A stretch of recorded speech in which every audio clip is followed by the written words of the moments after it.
Hello everyone. आज हम अपनी इस वीडियो में संदेश लेखन के बारे में पढ़ेंगे।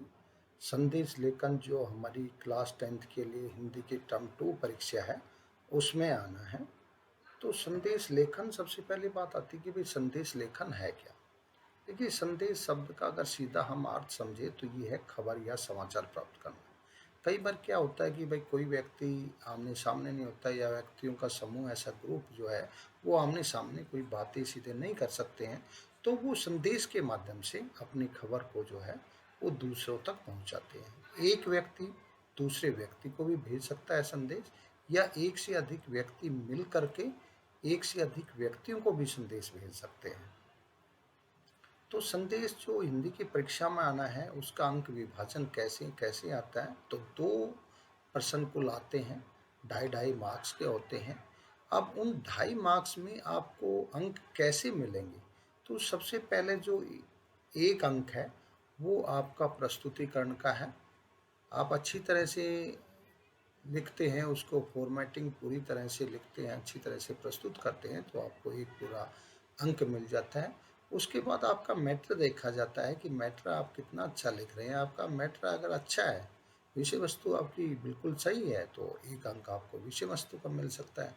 उसके बाद जो आधा नंबर है वो भाषा की शुद्धता का है।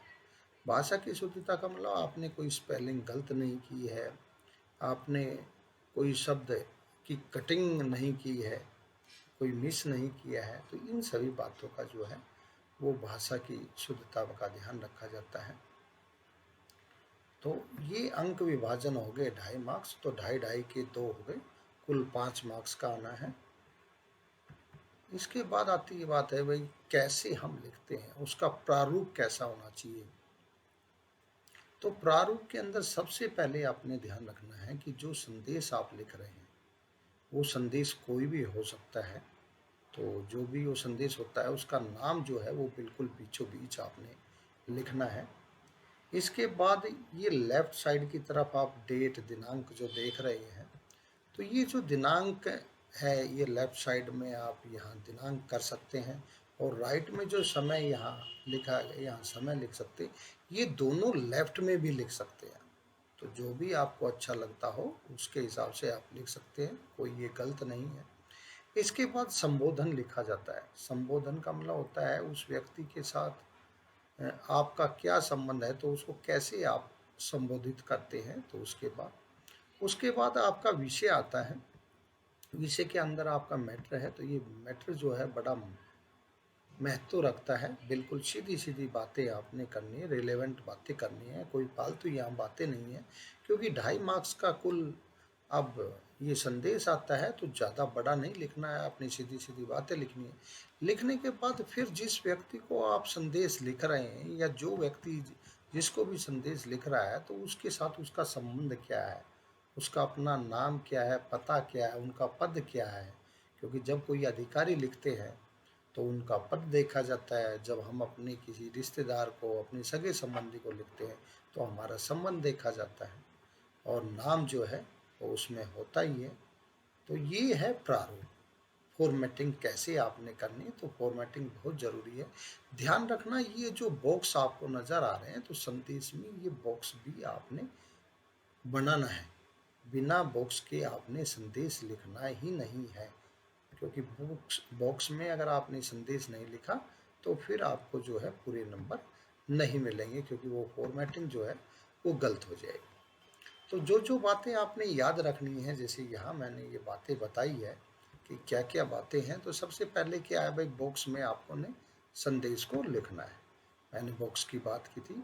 उसके बाद जब आप संदेश की शुरुआत करते हैं तो बिल्कुल बीचों बीच में जो है वो संदेश का प्रकार आपने लिखना है।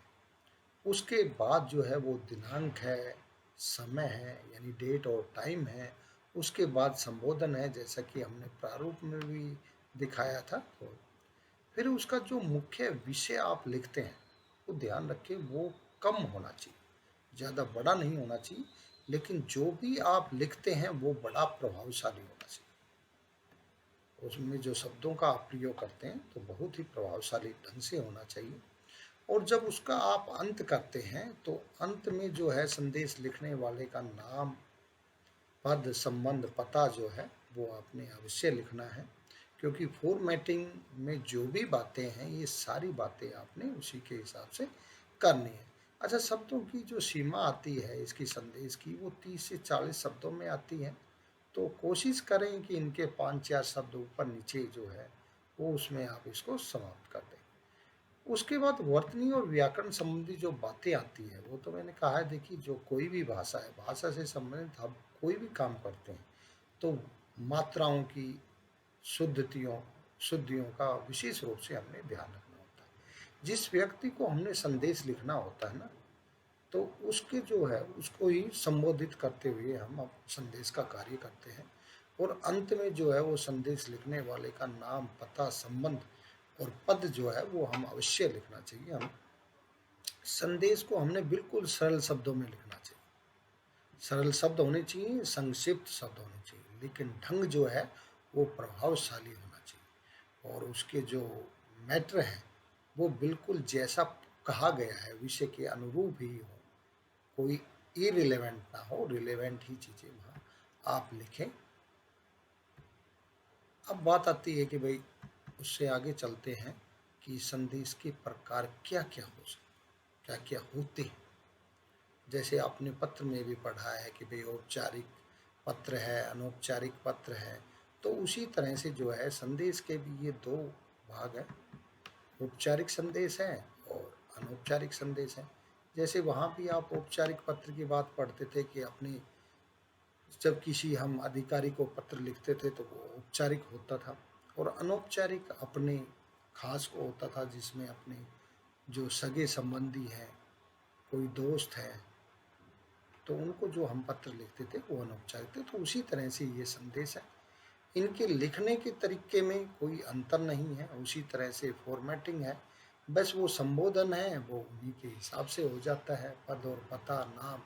तो वो औपचारिक और अनौपचारिक का बस अंतर यही होता है कि अनौपचारिक में सीधा आपने जिस अपने दोस्त को लिख रहे हैं या अपने भाई बहन को लिख रहे हैं या अपने किसी सगे संबंधी को लिख रहे हैं, तो उनके साथ अपना सीधा सा रिश्ता दिखा देते हैं। और औपचारिक में जो है वो पूरा जो भी अधिकारी किसी को लिखता है तो वो पूरा अपना जो है वो पता यहाँ दिखाया जाता है। इसके बाद आती है भाई संदेश की प्रकार के बाद कैसे कैसे होते हैं। जैसे वहाँ तो हमने औपचारिक और अनौपचारिक सिर्फ दो भागों में बांटा है, लेकिन अब उसके अंतर्गत कौन कौन से कैसे कैसे आ सकते हैं। तो यहाँ जैसे यहाँ कुछ ये नाम बताए गए हैं विशेष रूप से। तो सबसे पहला जो है अधिकतर समय आता है शुभकामना संदेश।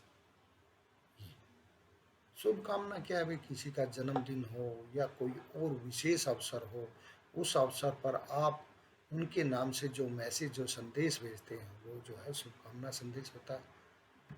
बधाई में कोई किसी व्यक्ति ने कोई जीवन में कुछ प्राप्त किया हो, कोई सक्सेस की हो, कोई अच्छा कार्य किया हो, तो उनको आप बधाई देना चाहते हो तो वो बधाई संदेश है। व्यक्ति संदेश तो क्या है, व्यक्तिगत संदेश में एक व्यक्ति जैसे अपने पर्सनली संदेश का तो देता है। जैसे हम अपने माता पिता के लिए कोई घर में है कोई संदेश छोड़ना चाहते हैं, अपने पड़ोसी के लिए कोई संदेश छोड़ना चाहते हैं, तो ये व्यक्तिगत संदेश हो सकता है। सामाजिक संदेश में ये पूरे समाज के लिए होता है, एक व्यक्ति पूरे समाज को क्या संदेश देना चाहता है। शोक संदेश जब कोई किसी की मृत्यु हो जाती है, आकस्मिक किसी का निधन हो जाता है अपने सगे संबंधितों का या कोई दूसरे से जिससे भी हमारा कोई व्यक्तिगत संबंध रहा है, तो उनको जो हम संदेश भेजते हैं वो शोक संदेश के अंदर आता है। ये मिश्रित संदेश आता है, इसमें हर तरह की जो है और जो बाकी जो संदेश है वो सारे मिश्रित हैं, मिले जुले हैं संदेश हैं।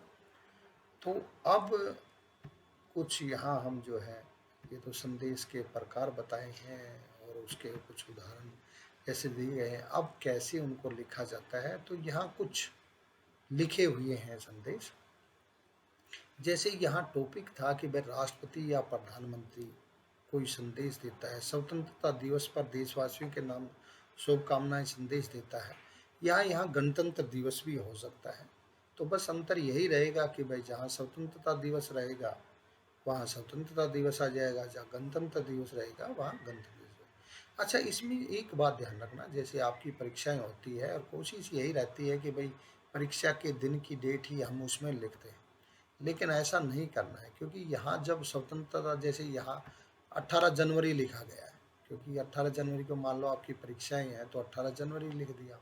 लेकिन ये नहीं करना है, क्योंकि स्वतंत्रता दिवस पर अगर आप संदेश लिख रहे हैं तो या तो जैसे 15 अगस्त हमारा स्वतंत्रता दिवस होता है, तो राष्ट्रपति और प्रधानमंत्री जो है ये पहली रात्रि को देश के नाम संबोधन करते हैं।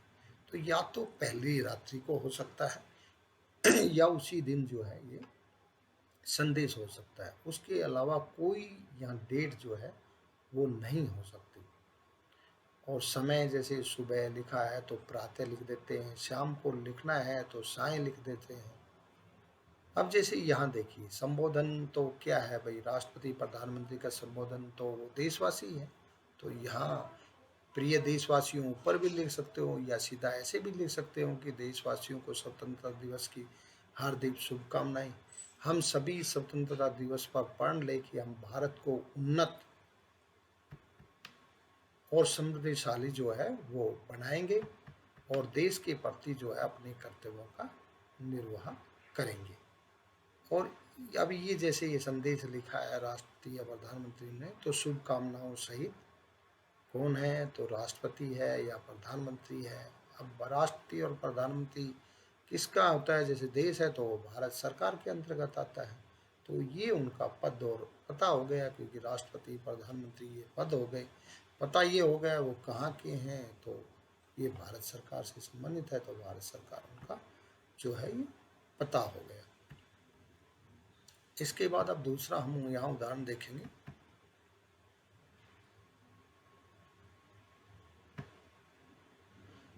जैसे छोटे भाई को जन्मदिन पर हमने कोई बधाई संदेश भेजना है, 30 से 40 शब्दों में है, तो बधाई संदेश नाम आ गया तो आपने बीचों बीच जो है संदेश का नाम लिख दिया, वो बधाई संदेश लिख दिया।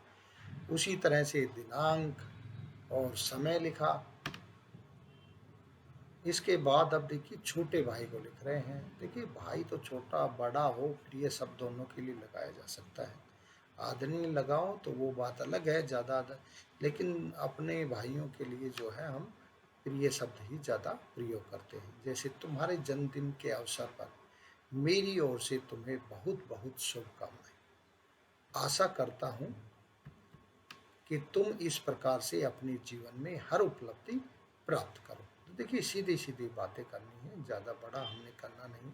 तुम्हारा भाई और नाम जो भी है, कोई भी नाम यहाँ लिख सकते हो। तो यहाँ देखिए यहाँ तिथि वहाँ भी 18 जनवरी थी और यहाँ भी 18 जनवरी है, तो यहाँ 18 जनवरी जो है वो ओड नहीं है, सही है।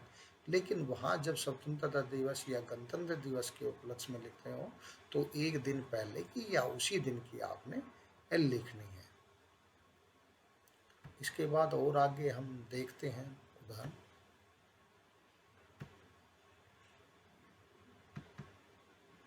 अब अपनी बहन को माँ के बारे में बताते हुए उन्हें ट्यूशन जाने का संदेश दिए। जो व्यक्तिगत संदेश की हम बात कर रहे थे, ठीक है ना, कोई ट्यूशन गया हुआ है और अपनी बहन के लिए मैसेज छोड़ रहा है कि मैं माँ को बता देना क्या है क्या नहीं है। ये माँ का जो संदेश है, माँ क्या कह के गई थी। अब उसका भाई ट्यूशन पर जा रहा है तो वो अपनी बहन को क्या संदेश छोड़ता है, तो ये वो बात है। तो संदेश आ गया, व्यक्तिगत संदेश में बिल्कुल संदेश ही शब्द लिखेंगे। उसके बाद उसी तरह से दिनांक और समय है। फिर प्रिय बहन, मम्मी किसी ज़रूरी काम से जो है वो बाज़ार गई हुई है, और देखो मम्मी कहाँ गई है ये यहाँ बता दिया उन्होंने। उसके बाद बता दिया कि खुद कहाँ जा रहा है, कि मैं पढ़ाई करने के लिए अपने मित्र के घर जा रहा हूँ। मैंने जो है वो खाना खा लिया है और मम्मी खाना बना करके गई है, क्योंकि वो खाना कहाँ रहता है, रसोई घर में। तो खाना जो है रसोई घर में बना हुआ रखा है, और माँ कह कर के गई थी कि आप भी जो है खाना खाकर ट्यूशन चली जाना, क्योंकि उन्होंने कहा ना कि भाई ट्यूशन के लिए जो है जाने के लिए संदेश देना है। कोई भी जो भी नाम आए किस काम के लिए जाना है, तो उस काम के बारे में आप यहाँ संदेश लिख सकते हैं। और अब देखिए घर में, क्योंकि भाई मम्मी बाजार गई और भाई भी जा रहा है तो घर बंद मिलेगा, तो चाबी कहाँ है कैसे खोलेगी, चाबी नहीं हो तो ये चाबी से संबंधित भी संदेश मैसेज छोड़ दिया उन्होंने कि भाई पड़ोस में सपना दीदी, कोई भी नाम होगा पड़ोसी का, कोई नाम है पड़ोस वाली आंटी के पास है तो उनसे चाबी ले लेना। तुम्हारा भाई जो है वो राकेश, ये वहाँ संबंध आ गया। अब क्या उनके साथ संबंध है, यहाँ संबोधन हो गया प्रिय बहन है, और यहाँ संबंध उसका क्या हो गया, भाई का हो गया। और कुछ उदाहरण देखिए।